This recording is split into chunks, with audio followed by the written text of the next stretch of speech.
I have a great time with my life, and I want to share it. I love living. I think that's infectious. It's something that you can't fake. Greatness is not this wonderful, esoteric, elusive, God-like feature that only the special among us will ever taste. You know, it's something that truly exists in all of us. It's very simple. This is what I believe, and I'm willing to die for it. Yeah. Period. It's that simple. I know who I am, and I know what I believe. I know who I am, I know what I believe. That's all I need to know. And that's all I need to know. So from there, you do what you need to do. Yeah. You know, and I think what happens is we make the situation more complex than it has to be. Because we're looking for complexity. There's got to be something complex to understand. It can't be that easy. No. We didn't grow up with the sense that where we were was where we were going to be. You know, we grew up with the sense that where we were almost didn't matter because we were becoming right. Something greater.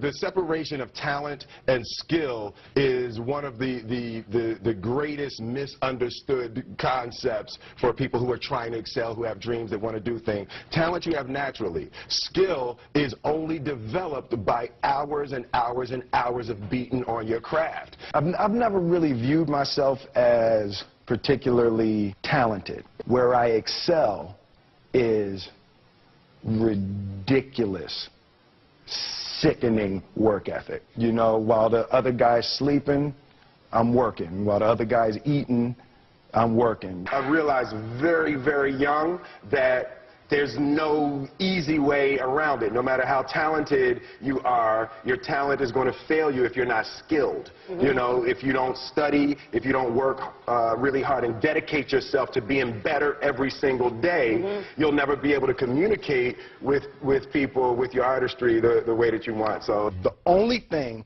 that I see that is distinctly different about me is I'm not afraid to die on a treadmill.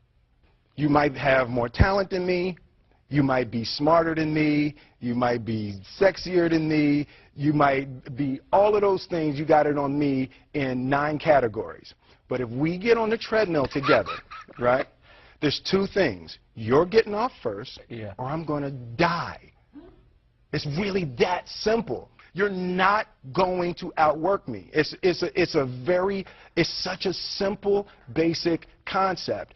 The majority of people who aren't getting the places they want or aren't achieving the things that they want is strictly based on being outworked, is strictly based on missing crucial opportunities. I say all the time, if you stay ready, you ain't got to get ready. One summer, his dad tore down a brick wall on the front of his business and told 12-year-old Will and his 9-year-old brother to rebuild it, a job they said was impossible. It took them 1.5 years, but they did it. And he said, now don't you ever tell me it's something that you can't do. You don't try to build a wall. You don't set out to build a wall. You don't say, I'm going to build the biggest, baddest, greatest wall that's ever been built. You don't start there. You say, I'm going to lay this brick as perfectly as a brick can be laid. And you do that every single day. And soon you have a wall. And soon you have a wall. It's difficult to take the first step when you look how big the task is. The task is never huge to me. It's always one brick. Me too.